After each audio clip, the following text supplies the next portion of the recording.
इस वीडियो में आप सिलीगुड़ी देशबंधु हिंदी हाई स्कूल के सेकंड समेटिव 2022 का सॉल्यूशन देखने जा रहे हैं क्लास 8 के मैथमेटिक्स का। ठीक है, तो समझ में आ गया होगा mathematics class 8 second summative evaluation 2022 Siliguri Deshbandhu Hindi high school का। आने वाले समय में दूसरे स्कूलों के भी क्वेश्चंस का सॉल्यूशन आपको मिलेगा जो सिलीगुड़ी के बेहतर स्कूलों में गिने जाते हैं। तो देखिए, आप क्वेश्चन पेपर को देखकर समझ लीजिए कि किस तरह का क्वेश्चन समेटिव 2 में आया हुआ था। अब इसके सॉल्यूशन को ध्यान से देखिएगा। पहला क्वेश्चन जो था 5 मार्क्स का था, जिसमें सत्य और असत्य बताने के लिए बोला गया था। तो जितने भी बच्चे हैं इस वीडियो को देख रहे हैं तो उन्हें लिखना क्या था, क्वेश्चन नंबर 1 रोमन 1 2 3 4 5 लिख लेना था, और जो ऑप्शन उन्हें सही लगता है सत्य या असत्य में उस शब्दों को लिख देना था। तो पहले के लिए असत्य, दूसरे के लिए सत्य, तीसरे के लिए असत्य, चौथे के लिए सत्य, फिर पांचवे के लिए सत्य, ऐसे करके लिखना था, ना कि पूरे लाइंस को लिखना होता है। ठीक है, ध्यान से देखकर समझ लीजिए, इस पे ज्यादा चर्चा मैं नहीं कर रहा हूँ। फिल इन द ब्लैंक्स आया हुआ था 5 मार्क्स का, उसको देखिए। दो समानांतर सरल रेखाओं को एक तिर्यक सरल रेखा द्वारा काटने पर तिर्यक रेखा की एक ही तरफ बने दोनों अंतःकोणों का योगफल 180 डिग्री होता है। उसी तरह से नंबर 2 देखिए, 80% 80 रुपये का 15% कितना होगा, 80 गुना 15/100, कटिंग करने के बाद में देखिएगा 120 आता है, 120/10 मतलब 12। ठीक है, तो 12 रुपया हो गया। किसी त्रिभुज के दो भुजाओं की लंबाई बराबर होने पर उनके विपरीत के कोणों की माप बराबर होते हैं, समान होते हैं। ठीक है, एक शरबत, चौथा नंबर, एक शरबत में सिरप और जल के परिमाण का अनुपात 2:7 होने से इस शरबत में सिरप के परिमाण का अनुपातिक भाग कितना होगा। तो सिरप कितना होगा, सिरप पहले है, जल बाद में है, तो 2:7। तो अनुपातों का योगफल 2 और 7 को जोड़ दिए तो कितना हो गया, 9। तो सिरप पहले है तो 2/9, जल बोलता तो 7/9 होता। 5 नंबर देखिएगा, दो समानांतर सरल रेखा को यदि कोई सरल रेखा काटती है तो संगत कोणों का परिमाप बराबर होता है, समान होता है। तो आपको क्वेश्चन नंबर 2 करना था, उसमें 1 2 3 4 5 रोमन का लिख लेते और जो आंसर है बस उसी को उतार देना था। फिल इन द ब्लैंक्स की पूरी लाइंस नहीं लिखनी होती है। ठीक है, क्वेश्चन एक्चुअली माध्यमिक परीक्षा के पैटर्न में ही तैयार किया गया है, इसीलिए आपको इस तरह से क्वेश्चन की प्रैक्टिस कराई जा रही है। ठीक है, अब क्वेश्चन नंबर 3 को देखिएगा, या 3 नंबर का क्वेश्चन दिया गया था। 36 लीटर डिटोल जल बनाया, जिसमें जल और डिटोल का परिमाण का अनुपात 5:1 है। तो उस मिश्रण में और कितना डिटोल मिलाने पर जल और डिटोल का अनुपात 3:1 हो जाएगा। सबसे पहले लिख लीजिए कुल डिटोल कितना है, 36 लीटर। जल डिटोल, जल और डिटोल का अनुपात लिख के 5:1 दिया गया है। अनुपातों का योगफल जब निकालेंगे तो 5 और 1 को जोड़ दिए तो 6 हो गया। तो जल कितना होगा 6 में, 5 होगा, मतलब 5/6 भाग। डिटोल कितना होगा 6 में कितना, 1 भाग, मतलब 1/6 भाग। तो अब आपको निकालना है 36 लीटर में कितना है, इसलिए जल हो गया 5/6 गुना 36 लीटर, 6×5 = 30, 6×6 = 36 है ना। तो कितना बार काटा, 6 बार, 6 ने 36 को, तो 6×5 = 30, तो 30 लीटर हो गया। तो डिटोल कितना हो गया, 6 लीटर। ठीक है, तो इस तरह से आप 36 लीटर में जल हो गया 30 लीटर और डिटोल हो गया 6 लीटर, आप जान लिए। अब क्या करना है, कितना डिटोल और मिलाएंगे इसमें, ठीक है, 6 लीटर में, ताकि ये 36 लीटर का जो डिटोल जल का जो घोल है या मिश्रण है उसमें जल और डिटोल का अनुपात बदल जाए, 3:1 हो जाए। तो देखिए, अब मान लिए कि 1 लीटर डिटोल मिलाया गया, तो कुल डिटोल कितना हो गया, पहले 6 लीटर था, अब 1 लीटर और डाल दिए तो 6 + x लीटर हो गया। अब क्वेश्चन के अनुसार बोला गया है कि जल और डिटोल का अनुपात 3:1 हो जाएगा। तो उसी तरह से लिख लिए ATQ, मतलब अकॉर्डिंग टू क्वेश्चन, प्रश्नानुसार आप चाहें तो लिख सकते हैं या BQ लिख सकते हैं। 30:6 + x = 3:1। 30/6 + x बराबर 3/1। 3 ने 30 को काटा 10 बार, तो 10/x + 1/1 क्रॉस मल्टीप्लाई किए तो 6 + x = 10, तो x = 10 - 6 = 4 लीटर।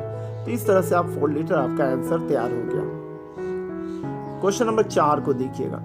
इसमें दिया गया है क्या, साधारणतः वायु में नाइट्रोजन, ऑक्सीजन, कार्बन डाइऑक्साइड का गैस का परिमाण 75.6%, 23.4% और 1.36% होने पर 25 लीटर वायु में कौन सी गैस का मान कितना होगा, मतलब कौन सा गैस कितना है बताना है। तो कुल वायु है 25 लीटर, तो 75.6% निकालना है 25 लीटर का। उसी तरह से 23.4 लीटर निकालना है 25 लीटर का। उसी तरह से 25 लीटर का 1.36% निकालना है। तो जब निकालेंगे तो कैलकुलेशंस करेंगे तो आपको पता चल जाएगा। 25 100 को काट सकता है 4 बार, है ना, 25 चौका 100।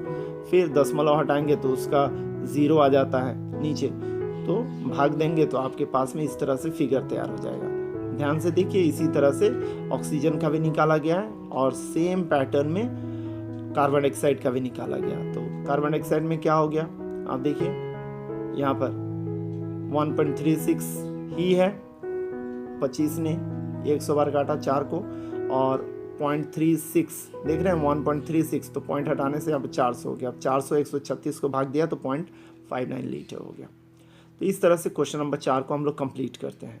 क्वेश्चन नंबर 5 में जब आते हैं तो देखिए यह चित्र दिया गया है जिसमें AB CD के समानांतर है, और जो एंगल बनाया गया है देखिए यहाँ पर APQ 30 डिग्री है, CDQ 40 डिग्री है, ठीक है। तो आपको PQR निकालना है, कितना होगा। अब देखिए जो एंगल है वहीं पर AB के समानांतर CD है, आप जानते हैं क्वेश्चन में दिया गया है। तो Q बिंदु से AB और CD के समानांतर रेखाखंड खींचा गया LM, देख लीजिए यहाँ पे डायग्राम में दिया हुआ है।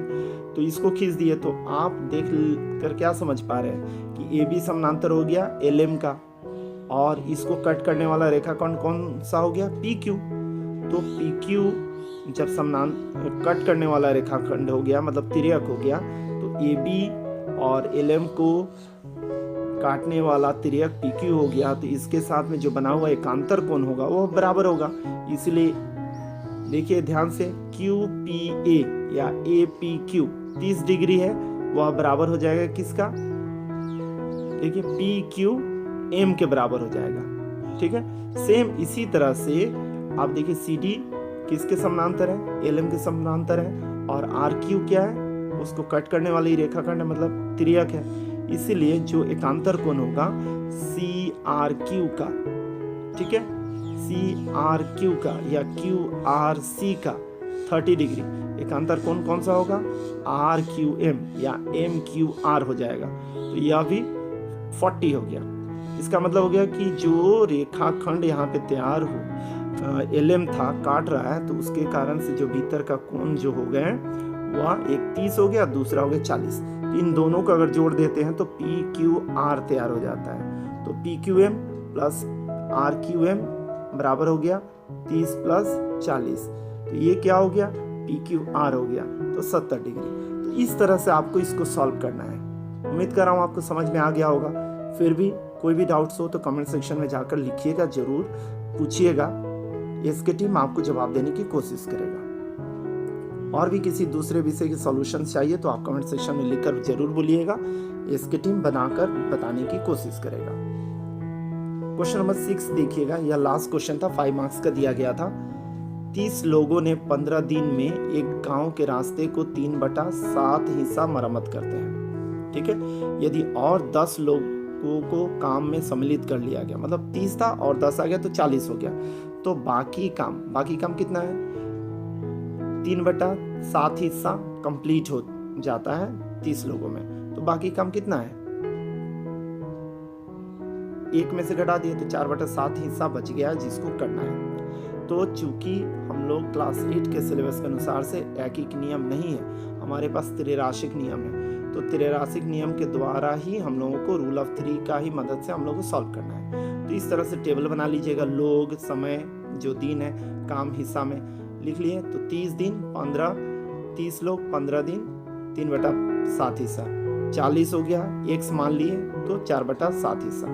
तो देख लीजिए यहाँ पर समझने वाली चीज क्या है। तो देखिए यहाँ पे समझने वाली चीज क्या है, ध्यान से देखिए। 30/40 लिख लिए, ठीक है। अब लोग के साथ में समय का विपरीत संबंध है, विलोम संबंध है, इसीलिए 30 को अंश में लिखे हैं तो 15 जो है समय का वो दूसरे तरफ में हर में जाएगा, ठीक है। उसी तरह से x कहाँ पे जाएगा, अंश में चला जाएगा। किंतु काम के साथ में लोग का सीधा संबंध है, इसीलिए 30 अगर अंश में है तो 3/7 भी अंश में होगा। 40 हर में है तो इसके पैरेलल या इसके सीध में जो है 4/7 वो भी हर में रहेगा। उसके बाद देखिए हम लोग यहाँ पर रेसिप्रोकल कर लिए तो पलट गया भाग देने से, तो इससे देख पा रहे हैं आप 7-7 कट गया, ठीक है। 3-3 दोनों साइड का, ऊपर का दोनों साइड का कट गया तो 4-4 कट गया, तो 1/1 बराबर x/15 हो गया, तो x बराबर 15 दिन। इसका मतलब है कि 40 आदमी जब हो जाते हैं तो पूरे जो काम है मरम्मत करने में कितने लगेंगे, बाकी हिस्से के रास्ते को मरम्मत करने में केवल 15 दिन लग जाएंगे।